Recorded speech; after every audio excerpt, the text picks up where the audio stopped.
పూరా లోకల్. నమస్తే, welcome to పూరా లోకల్. తెలంగాణ ఉద్యమ కాలం నుంచి తెలంగాణ కోసమే పోరాడిన లీడర్లు చాలామంది ఉన్నారు. ఎలాంటి పదవులు ఆశించకుండా ఇప్పటికీ కూడా తెలంగాణ రాష్ట్రం సాధించుకున్నప్పటికీ కూడా తెలంగాణ రాష్ట్రానికి సంబంధించి ఏదైనా నష్టం జరిగితే మేమున్నామంటూ ముందుకొస్తూ ఉంటారు. అలాంటి వాళ్ళలో ఒకరు బీఆర్ఎస్ సీనియర్ నాయకులు పోలపల్లి రామ్మూర్తి అన్న. నమస్తే. నమస్తే. నమస్తే. రాష్ట్రంలో మళ్ళీ ఏదైనా ఉద్యమం చేసే అవకాశం ఉందనుకుంటున్నారా? పరిస్థితులు అట్లే ఉన్నాయి బాలాగారు. ఇప్పుడు పరిస్థితి ఏంటంటే, ఏదైతే మనం ప్రభుత్వాన్ని మార్పు అని తీసుకొచ్చుకున్న తర్వాత ఎలాంటి మార్పు మనం చూస్తున్నాం. అక్రమంగా ఏదైతే నోట్ల కట్లతోని ఈ అధికారంకి రాణికి ఏ విధంగా ఒక పార్టీ నుంచి ఒక పార్టీకి జంప్ అవ్వకుండా వచ్చిన వ్యక్తి ఇప్పుడు నోట్ల కట్టలతోని ఏదైతే 2014లో న్యాయబద్ధంగా ఏర్పడ్డ ఏదో ప్రభుత్వాన్ని పడగొట్టనీకి చూసిన ఈ రేవంత్ రెడ్డి అక్రమంగా వచ్చినోడే ఈరోజు సక్రమమైన ఇళ్లను గూట కొడుతున్నాడు. ఎందుకంటే అన్నీ సక్రమమే, వాళ్ళకి పేపర్స్ ఉంటాయి, నల్ల బిల్లులు కడతారు, అన్ని విధాలుగా వాళ్ళు ట్యాక్స్ పే చేస్తారు, అన్ని పర్మిషన్స్ తీసుకుంటారు జిహెచ్ఎంసీ నుంచి. అయినా కూడా ఈ పరిస్థితులు ఎట్లా ఉన్నాయంటే, పేదోళ్ళ ఇల్లులు కూలిపోతూ ఉంటే ఒక్కొక్కరు ఎంత ఏడిపేస్తున్నారంటే హైదరాబాద్లో పరిస్థితి ఘోరంగా ఉన్నది. నేను కూడా ఏదైతే వాళ్ళు బాధితులు భవన్కి వచ్చిన రోజు కానీ, దాని తర్వాత హరీష్ అన్న బాధితుల దగ్గర పోయిన సందర్భంలో కానీ, తర్వాత కేటీఆర్ గారు బాధితుల దగ్గర పోయిన ఆ రోజు కానీ నేను వాళ్ళతో ఎంబడే ఉన్నా. నాకు కూడా ఏదైతే ఈ ఓల్డ్ సిటీతోని మూసీ నది పరివాహక ప్రాంతం నాకు కూడా చాలా సంబంధాలు ఉన్నాయి. నేను కూడా దాదాపు తెలంగాణ రాకముందు నుంచి వెళ్ళి ఇక్కడ నాకు సంబంధాలు ఉన్నాయి. ఇక్కడ నేను కొన్ని రోజులు దాదాపు 5-6 సంవత్సరాలు కూడా స్టే చేసిన సంవత్సరాలు ఉన్నాయి. పరిస్థితులను నేను క్షుణ్ణంగా చూసిన. అసలు ఏది అక్రమము ఏది సక్రమం అని చెప్పడానికి నువ్వెవరు? పరిస్థితులు ఎంత ఘోరం అంటే, ఒక ఆర్మీలో పనిచేసే సరిత అనే మహిళ ఉన్నది. పాపం వాళ్ళ భర్త బార్డర్లో పనిచేస్తాడు. బార్డర్లో పనిచేసే ఒక ఏదైతే దేశాన్ని కాపాడుకునే వ్యక్తి సొంత ఇంటికి ఇప్పుడు రక్షణ లేదు. అదేవిధంగా దాదాపు 9 నెలల గర్భవతి పాపం ఆ అమ్మకు ఆ ఇంటికి రక్షణ లేదు. అదేవిధంగా పైసా కూడబెట్టుకొని ఒక వృద్ధురాలు ఇల్లు కట్టుకుంటే ఆ ఇంటికి గ్యారెంటీ లేదు. అన్ని సక్రమంగానే దాదాపు వీళ్ళ గవర్నమెంట్లో తీసుకునే ఏదైతే వీళ్ళు గతంలో ఉన్న గవర్నమెంట్ ఉన్నప్పుడు అన్ని పర్మిషన్ తీసుకొని ఇల్లు ఇప్పుడు అసలు ఎందుకు వచ్చిండి? ఏ మార్పు తీసుకొద్దామని వచ్చిండు? ఇప్పుడు పేదరిక నిర్మూలన అని వీళ్ళు పంచవర్ష ప్రణాళికలు పెడతారు. పేదరిక నిర్మూలన జరగదు. రాహుల్ గాంధీ ఏదైతే, అదేవిధంగా ఈ సోనియా గాంధీ, అదేవిధంగా వాళ్ళ సిస్టర్ ఎప్పుడు కూడా మనం ఎన్నికల్లో చూస్తాం. ఆమె ఎప్పుడు కూడా రాయబరిలో అక్కడిక్కడ పోటీ చేస్తారు. పోటీ చేసినప్పుడు ఊకే గుడిసెలకెళ్ళి వంగిపోతా అంటారు.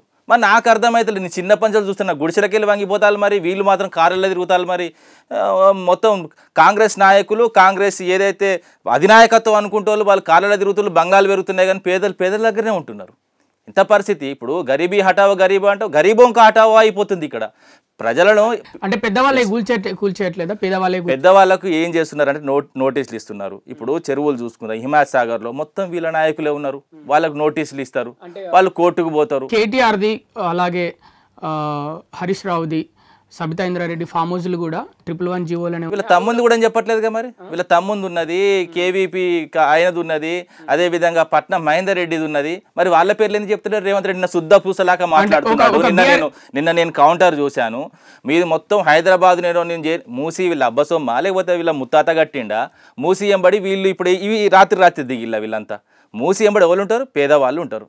ఆ పేదవాళ్ళ ఒక్కొక్క గూడు మీరు ఒకటి చెప్తే మీరు షాక్ అవుతారు. ఒక నిమిషం షాక్ అవుతారు. ఇది మూసీ పరివాహక ప్రాంతంలో 18,000 ఇండ్లేమో వీళ్ళు చెప్తున్నారు. వాస్తవంగా చెప్తున్నా ఒక 50,000 ఇండ్లు పోతాయి. ఒక ఇల్లు ముట్టుకుంటే ఆ ఇంటితో ఇంకో జెయింట్ ఇల్లు కూడా ఉంటుంది. ఇప్పుడు ఒకటి నాకు తెలిసిన అపార్ట్మెంట్ ఉన్నది. నేను ఏదైతే పునరావాసం ఎవరికి కల్పిస్తారండి? ఎవరికి కావాలి? వాళ్ళు ఒక్కొక్కల జాగా ఎంత ఉంటుంది? 200 జాగా ఉంటుంది, 300 జాగా ఉంటుంది. వాళ్ళు జాగా కొనుక్కున్నారు కదా, కొనుక్కొని మోసపోయారు కదా. ఎవరి దగ్గర కొనుక్కున్నారు? అప్పుడు తెలియదా మరి ప్రభుత్వాలకు? బఫర్ జోన్లని, ఈ జోన్లని, ఆ జోన్లని అప్పుడు తెలియదా? అధికారులు చేసిన తప్పుకు ప్రజలు ఎందుకు ఇబ్బంది పెడతారు? ఇప్పుడు ఒక అపార్ట్మెంట్ ఉంది, 100 అపార్ట్మెంట్లు ఉన్నాయి, 100 పైకి 100 ఉంటాయి, మధ్యలోకి పెట్టిళ్ళు 50 ఇటు పోతున్నాయి. ఈ 50 కూలిపోవా? 100% కూలిపోతాయి కదా. ఇప్పుడు మీరు పెట్టిన కాడికి అవుతుంది. నష్టపరిహారం ఎక్కడ ఇస్తున్నారండి? ఇప్పుడు నేను ఒకటి చెప్తే విను. ఇప్పుడు ఏదైతే నమామి గంగే ఉన్నది, అది 2,400 కిలోమీటర్లకు, దానికి ఇంత 40,000 కోట్లు అయింది. మొత్తం 2,400 కిలోమీటర్లకు నీకు 40,000 కోట్లు అయింది. మరి ఇప్పుడు 55 కిలోమీటర్లు ఉన్న ఏదైతే నార్సింగ్ నుంచి నాగోల్ వరకు నీకు ఎంత 55 కిలోమీటర్లు 55 కిలోమీటర్లు 1,50,000 కోట్లు ఎట్లయితే ఎవరి ముక్కులో తప్పుడు ఆరోపణ కాదు. నేను ఒకటి చెప్పాలా, డైరెక్ట్ ఆన్ రికార్డే ఉన్నది. మీరు అవసరమైతే రేవంత్ రెడ్డి ఆడియో మీరు ప్లే చేయండి. నేను చెప్పింది ఏమైనా అవాస్తవం అయితే దేనికడదు అనుకుంటా. ఆయన నోట్లకెళ్ళి చెప్పిండు కదా, ఆయన నోట్లకెళ్ళి అధికారిక కార్యక్రమంలో మూసీ సుందరీకరణ కోసం అబద్ధ ప్రచారాలు ఎవరు చేస్తున్నారు? అబద్ధ ప్రచారం వాళ్ళు చేస్తున్నారు కదా, ఆయన నోట్ల నుంచి వచ్చింది. మేము అనలేదు కదా 1,50,000 కోట్లు అని, ఆయన అంటే మేము అంటున్నాం. ఒక ముఖ్యమంత్రి స్థాయిలో ఉన్న వ్యక్తి ఆయన చెప్పింది అబద్ధం అంటే ఇక ఇది ఎక్కడి కథ, ఇది ఎక్కడి కరక. నేనేమంటున్నా అంటే 1,50,000 కోట్లు ఓకే, నేను చెప్తా 1,50,000 కోట్లు ఇప్పుడు 1,50,000 కోట్లు అనుకుందాం. మీరు అన్నట్టే ఇప్పుడు 1,50,000 కోట్లు ఎవరికి ఇస్తున్నాడు, ఎక్కడ పరిహారం ఇచ్చిండు? మేము కట్టిన డబుల్ బెడ్రూమ్లోకి తోలుతుండు కదా. ఒక్క బెడ్రూమ్ మీరు చూస్తా, ఒక్క బెడ్రూమ్లోకి 3-4 ఫ్యామిలీలను తోలుతున్నాడు. ఇది ఎక్కడ అన్యాయం అండి, ఇది ఎక్కడి గోస? ఒక డబుల్ బెడ్రూమ్ లో 3-4 అవును, మీకు లైవ్ లో పంపిస్తున్నాడు. అట్లా పరిస్థితులు అట్లా ఉన్నాయాడ. ఇప్పుడు ఇంకో డబుల్ బెడ్రూమ్ల కాడికి ఇక్కడ ఏదైతే ఈ హైదరాబాద్ ప్రాంతంలో ఇంకో డబుల్ బెడ్రూమ్ కాడికి వెళ్తే అక్కడ గొడవ. ఎందుకంటే పాత వాళ్ళు అక్కడ ఉన్నారు కాబట్టి ఆ పాత వాళ్ళతో ఇక్కడ తగాదాలు. ఇప్పుడు నువ్వు ఇంత హరిబరి చేయాల్సిన అవసరం ఉన్నది, రెడ్ మార్కులు ఇంత హరిబరిగా చేయాల్సిన అవసరం ఉన్నది. నువ్వు ఏం చేయంటే ఒక ప్రభుత్వం అంటే డబ్బుల కోసం ప్రజలు కోరుకుంటే ఏ ప్రభుత్వమైనా వస్తుంది. ప్రభుత్వం కోరుకున్న తర్వాత ప్రజలు కోరుకున్నారు, మిమ్మల్ని మార్పు అంటే తీసుకొచ్చి 6 గ్యారెంటీలు అన్నారు. 6 గ్యారెంటీల విషయంలో మీరు ఏం చేసిళ్ళు? ఒక ఫ్రీ బస్సు పెట్టిళ్ళు. ఆ ఫ్రీ బస్సులో నేను చెప్తా అసలు నిజం, ఇప్పుడు ఈ రోజు చెప్తా నేను. ఫ్రీ బస్సుకు సంబంధించి ప్రతిరోజు ఏదైతే ఆర్టీసీకి వీళ్ళు 10 కోట్లు చెల్లించాలి, ఆ 10 కోట్లు చెల్లించట్లేదు. ఇది యావరేజ్గా తీసిన లెక్క అండి. ప్రతిరోజు ఏదైనా కూడా ప్రభుత్వం ఖచ్చితంగా ఆర్టీసీకి 10 కోట్లు చెల్లించాలి. ఈ 10 కోట్లు చెల్లించకుండా పోవడం కాక ఆర్టీసీ నష్టాలకు పోతుంది. అదేవిధంగా లాభాల్లో ఉన్న కార్గోని ఇప్పుడు ప్రైవేటైజేషన్ చేస్తున్నారు కేసీఆర్ గారు. ఎందుకంటే ఆర్టీసీకి కొంత సపోర్ట్గా ఉంటుంది, కొంత సంపాదించి పెడుతుందని ఒక కార్గోని తీసుకొచ్చి అద్భుతంగా నడుస్తుంది. అది కార్గోని కూడా ఇప్పుడు ప్రైవేటైజ్ ఏదైతే రేవంత్ రెడ్డి బ్రదర్స్కి వాళ్ళకి సంబంధించిన ఏదో బినామీ కంపెనీకి అప్ప చెప్తున్నారు. ఇంత కుట్ర జరుగుతున్నది, పంచుకుంటున్నారు రాష్ట్రాన్ని. ఇప్పుడు వాళ్ళు రేవంత్ రెడ్డి అన్నదమ్ములు 7 అన్నదమ్ములు 2 చనిపోయినలు. ఇప్పుడు ఈ 5 ఏళ్ళు 5 అన్నదమ్ములు గట్టిగా బాగుపడడానికి గవర్నమెంట్ తీసుకొచ్చారు. అంతే కూడా హైడ్రా కూడా నేను చాలాసార్లు చెప్పాను, హైడ్రా కూడా రాత్రి వాళ్ళు తీసుకున్న నిర్ణయం. ఎందుకంటే వాళ్ళు బ్లాక్ మెయిల్ ఏదైతే కంప్లీట్గా బ్లాక్ మెయిల్ చేయడానికి వచ్చిన వీళ్ళే, అంతే తప్ప గతంలో చూసుకుందాం రాష్ట్రంలో కానీ ఉమ్మడి రాష్ట్రంలో కానీ వీళ్ళ పరిస్థితి ఎట్లుంటుందంటే, వీళ్ళ వ్యవహారం ఎట్లుంటుంది, వీళ్ళు వచ్చిన పరిస్థితులు ఎట్లా అంటే కంప్లీట్గా ఒక ల్యాండ్ చూస్తారు, ఆ ల్యాండ్ చూసి ల్యాండ్ మీద ఆర్టీఐ యాక్ట్ వేస్తారు. ఆర్టీఐ యాక్ట్ వేసిన తర్వాత అందులో ఉన్న 2-3 ఫ్యామిలీస్ ఉంటాయి కదా, గతం నుంచి తీసుకొచ్చి పెడతారు. ఇక పెట్టి వాడిని బ్లాక్మెయిల్ చేసి వీని బ్లాక్మెయిల్ చేసి 100 కోట్లు 50 కోట్లు ఇట్లా తీసుకొని ఈ పైసలతోని ఏదైతే ఆయన రాజకీయ ప్రస్థానం జరిగిందో ఈ పీసీసీ ప్రెసిడెంట్ కూడా ఈ బ్లాక్మెయిల్ చేసి సంపాదించిన పైసలతోనే పీసీసీ కొన్నాడు. అదేవిధంగా ఇప్పుడు ముఖ్యమంత్రి సీటు కూడా అలాంటి వ్యక్తి, ఒక బ్లాక్మెయిలరు. ఏదైతే అక్రమంగా వచ్చిన వ్యక్తి సక్రమంగా కట్టిన ఇల్లు కూలగొట్టడం, ఇంకా శుద్ధ పూసలాగా స్టేట్మెంట్లు ఇవ్వడం అంటే చాలా ఘోరమైన పరిస్థితి. హైడ్రా పైన మీ ఒపీనియన్ చెప్పండి క్లియర్ గా, ఓపెన్ గా. నేనేం చెప్తున్నా అంటే హైడ్రా తీసుకొచ్చింది నువ్వు కరెక్టే. నేను ఎందుకంటే నువ్వు చేయాల్సింది ఏ విధంగా అంటే హైడ్రా ఎక్కడ చేయను ఉండేనంటే ఎక్కడైతే నిజంగా పేపర్లు లేని దగ్గర, పేద ప్రజలు కాదు, నీకు ఏదైతే పేపర్ లేకుండా అక్రమంగా నీకు ట్యాక్సీ లేకుండా అదేవిధంగా రిజిస్ట్రేషన్ కాకుండా ఏదైతే కొత్త బిల్డింగ్లు కట్టిలో వాళ్ళకి చేయి. సక్రమంగా 20-30 ఏళ్ళు నువ్వు ఉన్నోళ్లకు ఇప్పుడు ఒకటి చెప్తా, 20-30 అంటున్నారు. గత 10 ఏళ్లలోనే ఎక్కువగా చెరువులు కుంటలు ముఖ్యంగా నాలాలు జిహెచ్ఎంసీ పార్కులు బాగా కబ్జా అయినాయి గత 10 ఏళ్లలో బీఆర్ఎస్ పాలనలో. అందుకే దాన్ని మొత్తం మేము ప్రక్షాళన చేస్తున్నాము. ముఖ్యంగా బీఆర్ఎస్ లీడర్లే ఎక్కువ కబ్జా చేసుకున్నారని చెప్తున్నారు. చాలా రాంగ్ స్టేట్మెంట్ అండి. మీకు నేను ఏదైతే సాక్ష్యాధారులతో సహా చూపెడతా. ఇప్పుడు ఇది ఏదైతే ఈ ఫైలు రంగనాథ్ చేతిలో ఉంది, మొత్తం 56 చెరువులను వీళ్ళు మ్యాప్లోకి తీసుకున్నారు, బ్లూ ప్రింట్. ఈ 56 చెరువులు ఏవైతే కబ్జాకు గురైనాయో అంటే ఎఫ్టీఎల్ బఫర్ జోన్ పరిధిలో వాటి మీద కట్టిరో అవన్నీ మళ్ళీ కూల్చేసి ఆ భూమి మళ్ళీ తిరిగి ప్రభుత్వానికి అప్పచెప్తారు, అంతే కదా? ఫస్ట్ అట్లా కాదండి, నేను చెప్తా ఎట్లా అంటే ఇప్పుడు ఫస్ట్ వీళ్ళు ఏదైతే ఈ చెరువులు అనుకున్నారో ఈ 56 చెరువులు అనుకున్న తర్వాత ఇప్పుడు 56 చెరువులకు సంబంధించి మీకు చూపెడతాం ఏ ఇండ్లు ఎన్ని పోతున్నాయి, ఏ ప్రాసెస్లో వీళ్ళు తీసిల్లని. 79లో ఉన్న చెరువు ఇది ఎగ్జాంపుల్, ఓల్డ్ అల్వాల్ చెరువు, ఇది 79లో. ఇప్పుడు 2024లో చెరువు ఎట్లుంటుందండి? ఇగో ఇది విస్తీర్ణం ఉండి విస్తీర్ణం. ఇప్పుడు ఇవి రాత్రి అయితే 10 ఏళ్ళలో అయితే కాదు కదా. ఇప్పుడు ఇవి దాదాపు 20-30 ఏళ్ళ నుంచి ఉన్నాయి, దాదాపు 40 ఏళ్ళ నుంచి కూడా ఉన్నాయి. ఇప్పుడు ఇక్కడ 50,000 నుంచి వెళ్ళి ఎన్ని ఇండ్లు ఉంటాయి చూడండి. ఈ ఇండ్లని కూలగొడితే హైదరాబాద్ శ్మశానం కాకపోతే ఏమైందండి? ఇంత ఘోరమా? అంటే నీకు హైదరాబాద్ సంబంధించిన ప్రజలు నీకు ఓట్లు లేకపోతే ఇంత అక్కర్సా? మీకు భారీ వర్షాలు వచ్చి భారీగా వరదలు వస్తాయి, ఇళ్లలోకి నీళ్ళు వస్తాయి కదా. గొలుసు కట్టు చెరువులు అండి. నేను మంచిగా అడిగారు మీరు. ఇప్పుడు హైదరాబాద్ సంబంధించి కానీ తెలంగాణలో ఉన్న చెరువులన్నీ గొలుసు కట్టు చెరువులు. మేము ప్రభుత్వం వచ్చిన తర్వాత మిషన్ 2020లో కూడా భారీగా వరదలు వచ్చాయి, కొన్ని ప్రాంతాలే మునిగిపోయినాయి. 1908 లో కూడా వచ్చినాయి. నిజాం గారు మోక్షగుండ విశ్వేశ్వరయ్యని తీసుకొచ్చి ఇక్కడ అండర్ గ్రౌండ్ డ్రైనేజ్ చేసి మళ్ళీ వరదలు రాకుండా కొంత మన కరకట్ట కూడా కట్టడం జరిగింది. నువ్వు అలాంటి కరకట్టలుగా నువ్వు చెయ్యి. హైదరాబాద్ ని కాపాడాలంటే ఒక కరకట్ట రావాలి. 55 కిలోమీటర్ల వెంబడి మేము కూడా నీటిని శుద్ధి చేయాలని చూసినాము. మూసీలో నీటిని శుద్ధి చేయడానికి 133 ఏదే నీటి శుద్ధికి సంబంధించిన మిషనరీ చేసినాము. ఆ విధంగా ప్రాసెస్ నడుస్తుంది. ఇప్పుడు ఏమంటే వీళ్ళు చేయవలసింది ఏంటంటే ఒక కరకట్ట నిర్మించి అదే విధంగా నీటిని శుద్ధి చేసే కార్యక్రమం చేయి. అంతే తప్ప పేదోళ్ళ ఇళ్ళ మీద పడేంది. ఒక్కొక్కరు ఏడుస్తుంటే ఆ కన్నీళ్ళ చిన్న పిల్లలండి. ఒక ఇల్లు కూలిపోతే ఇల్లు కూలగొట్టి వీళ్ళు దరిద్రంగా ఇల్లు కూలగొట్టి వాళ్ళు 30 ఏళ్ల కింద కట్టుకునే ఇల్లు కూలగొడితే చిన్న పిల్లలు, ఇంత చిన్న పిల్లలు 5 ఏళ్ల పిల్లలు, ఒక్క నిమిషం అండి, 5 ఏళ్ల పిల్లలు ఆ కూలిన ఇటుకలను ఒక్కొక్క ఇటుక చిన్న పెద్దలు పేరుస్తా ఉంటే కళ్ళకెళ్ళి కన్నీళ్ళు రాకపోతే ఏమొస్తాయండి? ఆకాశమైన ప్రభుత్వం, కనికరం లేని ప్రభుత్వం. చెప్పండి. ఇప్పుడు బీఆర్ఎస్ లీడర్లే ల్యాండ్స్ ని కబ్జా చేసి దాంట్లో పేదవాళ్ళను రేకుల షెడ్ లేసి ఉంచుతున్నారు. సపోజ్ అక్కడ ఇల్లు కట్టుకున్న బీఆర్ఎస్ లీడర్లు ఆ ల్యాండ్ ని కబ్జా చేసి ఇల్లు కట్టుకున్న దాంట్లో పేదవాళ్ళను ఉంచుతున్నారని బయట ఊహాగానాలు. వీళ్ళు ఎట్లా వచ్చిలో నాకు అర్థమైతలేదు. వీళ్ళు ఏ విధంగా పుట్టిలో కూడా నాకు అర్థమైతలేదు. ఒక తల్లి కడుపున పుట్టి ఒక ఆడదాని విలువ, ఒక మహిళ విలువ, ఒక బిడ్డ విలువ తెలిసిన ఇట్లా మాట్లాడరు. వాళ్ళు కొంతమంది మాట్లాడతారు 5,000 ఇస్తే మాట్లాడుతున్నారు. ఒక మంత్రి హోదాలో ఎవరు ఇస్తారండి? అడగండి.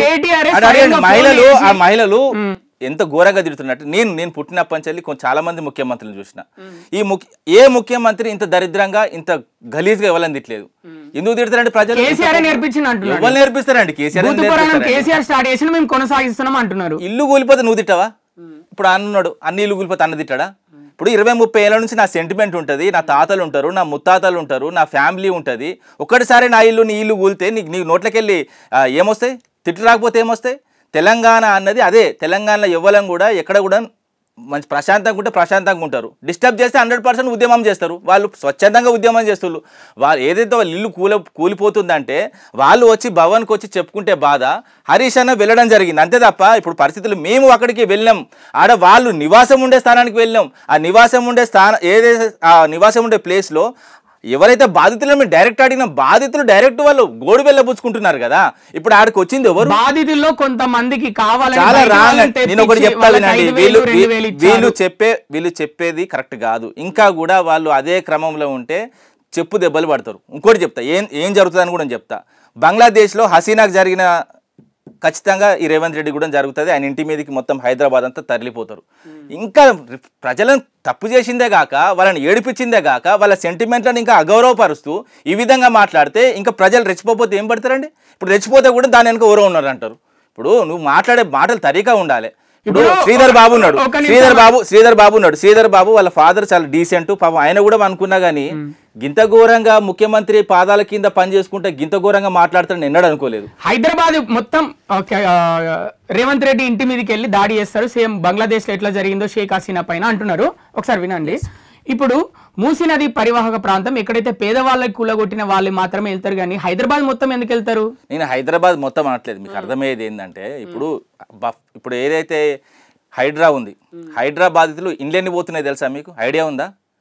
ఈ 56 చెర్లలో ఇండ్లు ఎన్ని పోతున్నాయి? 2 లక్షల ఇల్లులు పోతున్నాయి. 2 లక్షల కుటుంబాలు రోడ్ల మీద. 2 లక్షల కుటుంబాలు ఎక్కడ ఇస్తాడు? డబల్ బెడ్రూమ్లు రాత్రి కడతాడా? నేనేమంటున్నా అంటే చిత్తశుద్ధి ఉన్న ప్రభుత్వం ఏ ప్రభుత్వం వచ్చినా కూడా ఏం చేయాలంటే ఒక కమిటీ వేయాలి. నేను చెప్పేది వినండి. పర్మిషన్లు ఇక్కడ ఈ మైండ్ సెట్ తొలగించుకోండి.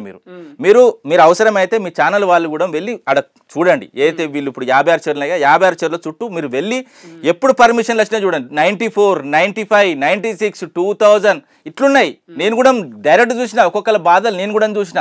పరిస్థితులు ఏమంటే ఈ 56 చెరువులకు సంబంధించి 2 లక్షల ఇల్లు పోతున్నాయి. అదే విధంగా మూసీ పరివాహం 50,000 చిల్లర పోతాయి. మొత్తం 2,50,000 ఇండ్లు పోతే హైదరాబాద్ పరిస్థితి ఏదో నువ్వు ఒక్కసారి ఊహించుకో. ఎందుకు వచ్చినావు? ఇల్లులు కూడా నీకు వచ్చినావా? ఇప్పుడు ఇందిరమ్మ ఇండ్లు అంటే అసలు ఉన్న ఇండ్లే కూడా కొడతాను. అసలు నువ్వు నీది ఏం ప్రభుత్వం? నీది ఇందిరమ్మ రాజ్యం అంటే ఇందిరమ్మ రాజ్యం ఎవనమ్మ రాజ్యం? ఇది ఎవనమ్మ రాజ్యం? నాకు అర్థమైతలేదు. ఇప్పుడు ఇందిరమ్మ గిట్ల ఇల్లు గులగొట్టుకోమని లేదు కదా, ఈ విధంగా యుద్ధం చేయమని లేదు కదా. ఫ్యూచర్ కోసమే ఎవరి ఫ్యూచర్ నేను చెప్తానా, ప్రజల ఫ్యూచర్ కోసం కాదు. హైడ్రా గానీ మూసీ గానీ ప్రజల ఫ్యూచర్ కోసం కాదు, 5 అన్నదమ్ముల ఫ్యూచర్ కోసమే అంతే తప్ప 100% వేరే ముచ్చటే లేదు. వీళ్ళకి ఒక్కసారి చూడండి రేవంత్ రెడ్డి పరిస్థితి చూడండి, రేవంత్ రెడ్డి రాజకీయ జీవితం చూడండి. నేను చెప్పేది రాజకీయ జీవితం చూడండి. ఈయన ఏం చేసిండు, ఈయన ఎంపీ గెలిచి ఏం చేసిండు, ఈయన ఎమ్మెల్యే అయిన తర్వాత ఏం గెలిచిండు, ఈయన అసలు వాస్తవంగా తెలంగాణ ప్రజలకు ఏం చేసిండు. తెలంగాణ ఉద్యమకారుల మీద గన్నుపెట్టిన నాయకుడు కదా, తెలంగాణ ఉద్యమాన్ని అవమానించిన వ్యక్తి కదా. అదే విధంగా మొన్న పోయిన జరిగిన ఎలక్షన్లలో హైదరాబాద్ నుంచి ఎక్కువ సీట్లు కూడా రాలేదు. అందుకేనా మరి 100% అక్కసు కోపము. నేను ఒకటి చెప్పాలి, ఇంకోటి కూడా చెప్తా. ఇప్పుడు ఈయన ఒక 4th సిటీ ఫ్యూచర్ సిటీ అంటాడు. ఏదైనా ఏ ప్రభుత్వం వచ్చినా తెలంగాణలో హైదరాబాద్ని సమాంతరంగా డెవలప్మెంట్ చేయాలని చూడాలి ఎవరైనా కూడా. కానీ ఈయన అంశం ఎట్లున్నదంటే 4th సిటీ అని ఒక సైడ్ 1 సైడ్ తీసుకుపోయాడు. ఆ 1 సైడ్ తీసుకుపోవడం వల్ల మిగతా 3 సైడ్లు కూని అవుతాయి కదా, కింద పడతాయి కదా. గింత చిన్న లాజిక్ ఎట్లా మిస్ అవుతుంది నాకు అర్థమైతలేదు. ఈయన ఏం చేస్తుండంటే కంప్లీట్గా నీ 4th సిటీ కాదు, ఆ 4 వచ్చి నేను భుజాల మీద మోసుకుపోయి వస్తుంది. ఫ్యూచర్ సిటీ అంటావు, నీకు ఫ్యూచర్ లేకుండా అవుతుంది. నువ్వు అక్కడ స్టోన్ వేసి నువ్వు మొత్తం అది చేసే వరకే నీ ప్రభుత్వం పడిపోతుంది. ఇంకోటి ఏంటంటే నాకున్న అవగాహన ప్రకారం ఇంకా 3 ఏళ్లలో ఎలక్షన్స్ వస్తాయి. ఎందుకంటే దేశంలో జమిలీ ఎలక్షన్స్ వచ్చే అవకాశం ఉన్నది. 1000 రోజులు మేము ప్రభుత్వం ఉన్నప్పుడు చెప్తున్నాం ఎంతమంది ఏ విధంగా మాట్లాడారు. నేను ఒకటి చెప్తా వినండి, చాలా సీరియస్ విషయం. ఎందుకంటే మేము 10 ఏళ్ళు ప్రభుత్వం ఉన్నప్పుడు ఏదో 10 ఏళ్ళు 100 ఏళ్ల విధ్వంసం జరిగింది, 100 ఏళ్ల విధ్వంసం జరిగిందని మురిగిన ఈ కుక్కలు, నేను చెప్తున్నా ఈ 1000 రోజుల్లో రానున్న 1000 రోజుల్లో 1000 ఏళ్ల విధ్వంసం జరుగుతుంది హైదరాబాద్లో, తెలంగాణ వ్యాప్తంగా. 100% రాసి పెట్టుకోండి. ఈ రోజు మీ లోకల్ ఛానల్ చెప్తున్నా, మళ్ళీ మనం బీఆర్ఎస్ పార్టీ చూసుకుంటూ కూర్చుంటదా? 100% ఊకోదండి, కూర్చోదు. కానీ మూర్ఖుడు కదా, నిజంగా చెప్తున్నా. ఒక తుగ్లక్ అంటే వాస్తవం చెప్తాను, తుగ్లక్ బతుకుంటే కూడా ఇప్పుడు ఉరిపెట్టుకొని చచ్చిపో, అరే నాకంటే పెద్ద తుగ్లక్ ఈ భూమి మీద పుట్టిండని అంతటి పరిస్థితి. నువ్వు దేనికి వచ్చినావు? 6 గ్యారెంట్ల పరిస్థితి ఏంది? 6 గ్యారెంట్లు ఎవి? నువ్వు దేనికి వచ్చినావు? 6 గ్యారెంట్లు అన్నావు. 6 గ్యారెంట్లు నువ్వు చేసింది ఆర్టీసీ నష్టాలకు పొడగొడతావు. అదేవిధంగా రైతు రుణమాఫీ అన్నావు. 18,000 కోట్లు, ఫస్ట్ 36 40 అన్నాడు, తర్వాత 18,000 కోట్లకు వచ్చింది. 18,000 కోట్లు నిజంగా చెప్తున్నా బ్యాంకులకు తరలేదు. 18,000 కోట్లు 5,000 నుంచి 8,000 కోట్లు మాత్రమే కొంతమందికి ట్రాన్స్ఫర్ అయినాయి. అంతే తప్ప కానీ వీళ్ళు చిత్తశుద్ధి ఉన్న ప్రభుత్వం కాదు, రైతులను గోసపుచ్చుకుంటారు. ఇప్పటికీ ఈయన 7,500 ఏదో ఇస్తా అన్నాడు రైతు భరోసా. అది 2 లెక్క పెడితేనే దాదాపు 12,500 కోట్లు అవుతున్నాయి. ఈ 12,500 కోట్లు 2 సార్లు ఎగ్గొట్టిన తర్వాత అప్పు చేసిపోయారు. మేము అప్పు చేసిన దానికి ప్రతి చెప్తా, మేము కాళేశ్వరం కట్టాం, మేము ప్రాజెక్టులు కట్టాం, అదే విధంగా నువ్వు కలెక్టరేట్లు కట్టాం, మెడికల్ కాలేజీలు కట్టాం. నువ్వు వచ్చినావు దాదాపు 10 నెలలు అవుతుంది. నువ్వు తీసుకొచ్చిన అప్పులకు నువ్వు ఏం చేసినావు? హైదరాబాద్లో మనం అందరం కలిసి తిరుగుదాం ఒక కార్లో, హైదరాబాద్లో రాష్ట్ర వ్యాప్తంగా తిరుగుదాం. ఈ 10 నెలల్లో రేవంత్ రెడ్డికి ఇది కట్టిండని చూపెట్టు, మేము చూపెడతా. తెలంగాణలో కేసీఆర్ గారు ఏం కట్టిండో ప్రతి చోటు తీసుకపోతా, ప్రతి ఇంటికి తీసుకపోతా, ప్రతి ఇంట్లో ఏం జరిగిందో ఏ పథకం వచ్చిందో కూడా చెప్తా. ఈయన వచ్చిన తర్వాత ఏది వచ్చిందో మీరు చూపెట్టగలుగుతారా? ఆయన ఆరోపణ ఏంటంటే కాళేశ్వరం స్కామ్, గొర్రెల స్కామ్, ఫోన్ ట్యాప్. అరే మీకు గొర్రెల స్కామ్ చేస్తే నేను చెప్తా విను. గొర్రెల స్కామ్ చేస్తే నేను చెప్తున్నా, ఇప్పుడు నువ్వు ఎందుకు ఇస్తలేవు గొర్రెలు కాదు, గొర్రెలను కాబట్టి కుక్కలను కూడా ఇస్తలేవు కదా. ఇప్పుడు ఏమంటారు? విద్యార్థులను మోసం చేసినావు, రైతులను మోసం చేసినావు. అదేవిధంగా ఇప్పుడు మీరు అంటున్నారు కదా ప్రతి కులానికి మేము ఎంతో కొంత చేసినాం, వాళ్ళకి ఏమి ఇస్తున్నావు నువ్వు? మీ దళిత బంధు అన్నాం, దళిత బంధు 10 లక్షలు అన్నావు, ఈయన 12 అన్నాడు. ఎందుకండి ఇప్పుడు మేము హుజరాబాద్ ఒక పైలట్ ప్రాజెక్ట్ తీసుకున్నాం, హుజరాబాద్ మొత్తం కంప్లీట్ చేసినాం. కొన్ని నియోజకవర్గాల్లో ఫస్ట్ 100 ఇచ్చినాం, దాని తర్వాత ప్రాసెస్గా మేము ముందుకు పోతున్నాం. అంటే ఇప్పుడు స్వతంత్ర భారతదేశంలో ఏ పార్టీ కూడా దళితులకు ₹1 ఇచ్చింది లేదు. దళితులను ఎప్పుడు ఓటు బ్యాంక్ లాగా చూసిల్లు తప్ప ఎవరికైనా డబ్బులు ఇవ్వంగా మీరు చూసిల్లా? దళితుల పరిస్థితి ఇప్పుడు మీరు గ్రామ స్థాయి నుంచి వచ్చిన వాళ్ళే, ఇప్పుడు గ్రామాలలో వాళ్ళ పరిస్థితి ఎట్లుంటో నీకు తెలుసు. వాళ్ళు డెవలప్ అయితే కొంతమంది ఓర్చుకోలేదు, నిజంగా చెప్తున్నా, క్లియర్గా చెప్తున్నా. బీఆర్ఎస్ పార్టీ హైడ్రా మీద దూకుడుగా వ్యవహరిస్తుంది, ప్రజల్లోకి చొచ్చుకెళ్ళి హైడ్రా మీద వ్యతిరేకత తీసుకొస్తుందని టాపిక్ ఏమైనా డైవర్ట్ అయిందా? ఏమన్నా అంటే గత 2 రోజులుగా రాష్ట్రంలో జరిగిన ఇప్పుడు రుణమాఫీ కానోళ్ళు రైతులు బయటకు వచ్చి లొల్లి పెడతా ఉన్నారు. వాళ్ళు కొంతమంది సూసైడ్ చేసుకున్నారు, కొంతమంది బ్యాంకులో గుండాకి చచ్చిపోయినారు. ఆ ఇష్యూను కవర్ చేయడానికి టక్కున హైడ్రా తీసుకొచ్చి పెట్టిండు. మళ్ళీ హైడ్రాతోని పాపం 2 ఉరిపెట్టుకున్నారు, కొంతమంది గుండాకి చచ్చిపోతా ఉన్నారు. పాపం చిన్నపిల్లలు ఏడుస్తుంటే నాకు కూడా ఏడిపోతుంది. ఎందుకంటే నాకు చూసిన తర్వాత 2 రోజులు నేను ఆడ తిరిగిన తర్వాత నాకు 2-3 డేస్ నాకు నిద్ర రాలేదు. అటువంటి పరిస్థితులు. ఇప్పుడు అది మర్చిపోవడానికి కొండ సురేఖ అంశాన్ని తీసుకొచ్చి ముందు పెట్టిల్లు. కొండ సురేఖ అంశంతో ఎవరికి లాభం అండి? ఒక కుటుంబంలో తొంగి సూర్నికి నువ్వు ఎవరండి? ఇప్పుడు నేను చెప్తా, 2015లో నోటీస్ ఇచ్చినాం మేము, ఏది ఎన్కన్వెన్షన్ కూలగొడతామని. వాళ్ళు కోర్టుకి వెళ్ళిన తర్వాత 2015లో సంబంధకు పెళ్ళింది. 2015లో నోటీస్ ఇస్తే కూలగొట్టనీకి మేమేందంటే 2015లో మ్యారేజ్ అయింది సమంతకి. దాని తర్వాత విడాకులు 2020 కోట్లయినాయి. ఈమె ఏం మాట్లాడుతుందండి? కూలగొడతాం, బ్లాక్మెయిల్ చేస్తే మీరు వచ్చి ఎవరైనా మాట్లాడతారా? అంత నిశ్చితంగా ఎవరైనా మాట్లాడతారా? ఇప్పుడు నువ్వు బ్రదర్, నువ్వు కానీ నేను కానీ ఎవరైనా ఒక లేడీస్ని పట్టుకొని, ఒక మామను పట్టుకొని, ఒక అత్తను పట్టుకొని, ఒక భర్తను పట్టుకొని ఇట్లా మాట్లాడగలుగుతామా? ఏం మాట్లాడతారంటే సిగ్గుగా ఉండాలి. ఒక ఆడదానిగా పుట్టినప్పుడు వాస్తవంగా చెప్పాలంటే స్త్రీల మీద విశ్వాసం చాలా గౌరవం ఉంటుంది. ఇప్పుడు మన స్త్రీలను పూజించే దేశం. వాస్తవంగా ఒక తల్లిలాగా చూస్తాం, ఒక చెల్లిలాగా చూస్తాం. ఒక స్త్రీ ఇంకో స్త్రీ గురించి అట్లా మాట్లాడుతుందండి? అంటే మీరు కూడా చేపించారంట కదా అట్లా. మీ బీఆర్ఎస్ ఏదైతే ట్విట్టర్లలో నేను ఒకటి చెప్పాలా అండి, ఇప్పుడు ఆమె రఘునందన్ ఇష్యూ నేను చెప్తాను, మన తెలంగాణలో కూడా నేను చెప్తా, మన తెలంగాణలో కూడా అదే ఫోటో పడ్డది, మీరు కావాలంటే చెక్ చేసుకోండి. ఇప్పుడు ఏదైతే వీళ్ళు ఒక ప్రోగ్రామ్ అటెండ్ అయినప్పుడు ఏదో కండువా లాగా ఉన్నది, ఆ కండువా లాగా దండలాగా ఉన్నది, దండ వేస్తే ఎవడో ఆకతాయి.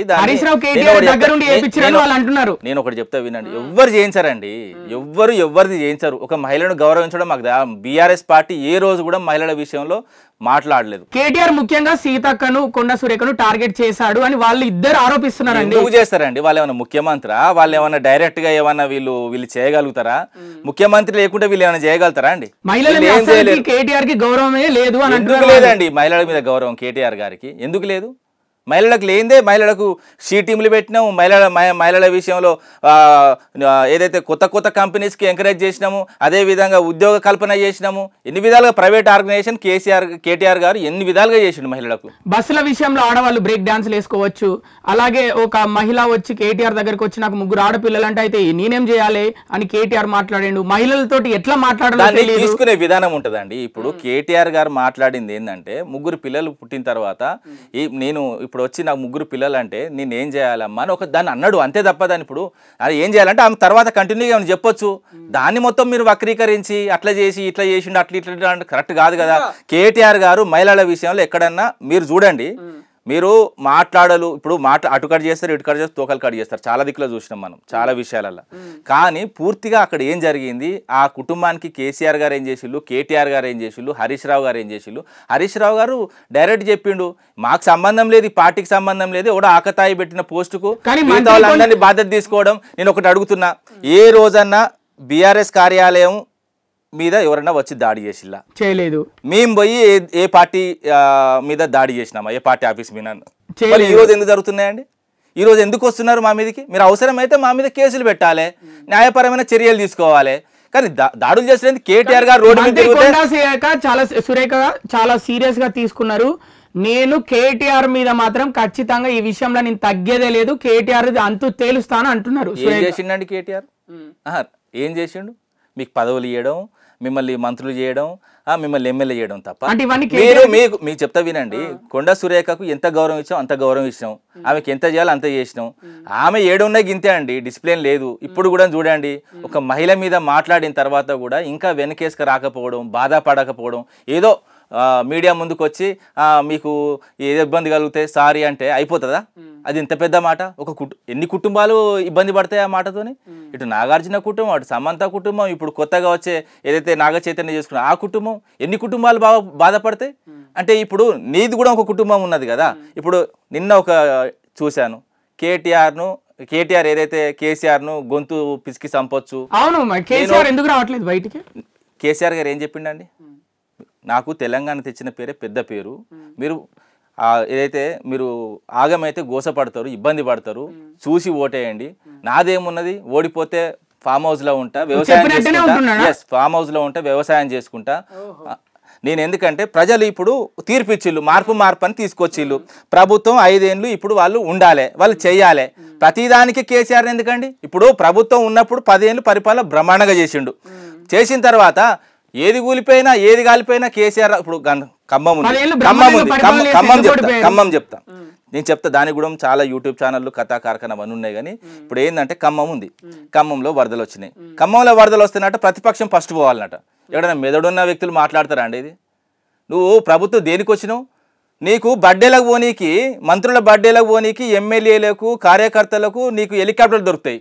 ఖమ్మంలో వరదల చిక్కుంటే నీకు హెలికాప్టర్లు ఉండవు, హెలికాప్టర్లు పంపవు, వాళ్ళని ఆగం చేస్తావు. వాళ్ళ ఎంత దుర్మార్గమైన పరిస్థితి. వాళ్ళు ఎట్లా తిట్టిల్లండి, ఎట్లా తిట్టిల్లు ఖమ్మం ప్రజలు? ఖమ్మం వరదల్లో కొట్టుకపోయిన వీళ్ళు ఆల్రెడీ. ఇప్పుడు ఈ హైదరాబాద్ సంబంధించి, ఈ మూసీకి సంబంధించి, ఈ హైడ్రాకి సంబంధించి కూడా కొట్టుకపోతా వాళ్ళు. ఈ పరిస్థితి చాలా ఘోరమైన పరిస్థితులు ఉన్నాయి వీళ్ళకు. స్థానిక ఎన్నికలకు పోయే పరిస్థితి లేదు. ఇప్పుడు ఈ వ్యతిరేకత ఏం చేయాలని అర్థమైతే లేదు. ఈ వ్యతిరేకతను కవర్ చేయడానికి కష్టాలు పడుతూ ఉన్నారు. వీళ్ళంతా చర్చించుకుంటున్నారు. కరుడు కట్టిన కాంగ్రెస్ వాళ్ళకి చాలా వాస్తవంగా ఎవడు కష్టపడ్డోడికి లేడండి. ఇప్పుడు నేను ఒకటి చెప్తా వినండి. ఇప్పుడు గాంధీ ఉన్నాడు, కండువా మార్చుకున్నాడు. కండువా మార్చుకున్నోనికి ధైర్యం లేదు, కండువా వేసినోనికి ధైర్యం లేదు, కండువా వేసిన పార్టీకి ధైర్యం లేదు.